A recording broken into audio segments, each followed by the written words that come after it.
été une journée pleine de découvertes mystérieuses sur cette île déserte. Alors que je continuais à explorer les environs, j'ai remarqué des signes intrigants qui m'ont laissé perplexe. En me promenant le long de la plage, j'ai remarqué des traces étranges dans le sable. Elles ressemblaient à des empreintes de pas, mais elles étaient beaucoup plus grandes que celles d'un homme. Mon cœur a bondi dans ma poitrine en pensant à la possibilité de rencontrer une créature inconnue sur cette île. Les empreintes m'ont conduit à une dense forêt tropicale à l'intérieur de l'île. Je me suis aventuré prudemment dans la jungle, armé d'une brindille enflammée pour me protéger. Les traces semblaient de plus en plus fraîches à mesure que je progressais, ce qui m'a incité à redoubler de prudence. En explorant la jungle, j'ai trouvé une sorte de clairière cachée. Au milieu de celle-ci se trouvait un monticule de pierres arrangé en un motif circulaire.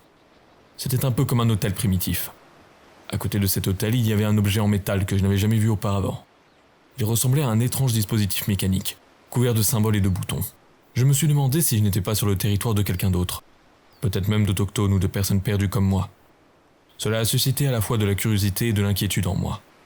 J'ai décidé de ne pas toucher à l'objet métallique pour le moment, ne sachant pas à quoi il pourrait servir, ni s'il était dangereux. Les traces énigmatiques se sont finalement évanouies, et je suis retourné à mon abri pour la nuit, perplexe, mais déterminé à en apprendre davantage sur cette île et sur les mystères qu'elle renferme.